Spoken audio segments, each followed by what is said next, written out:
எல்லாருக்கும் நெகட்டிவ் ஓட்டு இருக்குது. யாரும் இல்லாமலாம் யாருமே கிடையாது. அப்போ இந்திய யூனியன் முஸ்லீம் லீக் வந்து இருந்துச்சு. அப்போ அதுக்கு எதுக்கு அப்புறம் இது போல முஸ்லீம் கட்சிகள்? அப்போ அவங்களுக்கு ஒரு ஓட்டு இல்லை. ஓட்டு இல்லைன்னு நெகட்டிவ் ஓட்டு தானே. அப்போ ஒன்று போச்சுன்னா 4 வருது. அதை பார்க்கணும்ல. நான் அண்ணன் எடப்பாடி பழனிசாமி அவர்களுக்கு அவ்வளோ அரசியல் தெரியாதா? அவருக்கு இலக்கவும் தெரியாமல் தான் சேர்த்துருக்கிறாரா? 2 வெளியில் போகும், 4 உள்ள வரும், 2 லாபம்.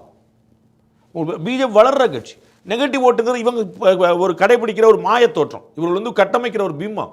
இப்படி சொல்லி தான் கல்விடுறாங்க. அப்படிதான் காலு உண்டு. அதனால தான் அது வந்து திரு அன்வராஜா வரைக்கும் வந்து கன்விக்ஷன் வந்திருக்கு. ஓஹோ, அது வளராது போல, அது சுமை போலன்னு. அவங்க பெரிய பலமாக கண்கூட பார்க்க போறீங்க. 2024 காட்டிட்டாங்க.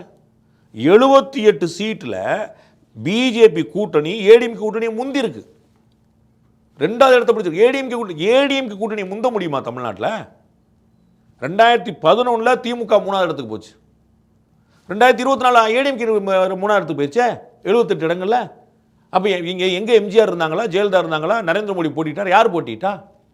இங்கே இருக்கக்கூடிய பிஜேபி வச்சு தானே போட்டிட்டாங்க. அப்போ பிஜேபி வளர்ற கட்சி இல்லைன்னு எப்படி சொல்லுவீங்க? கண்ணை மூடிக்கிட போறீங்களா?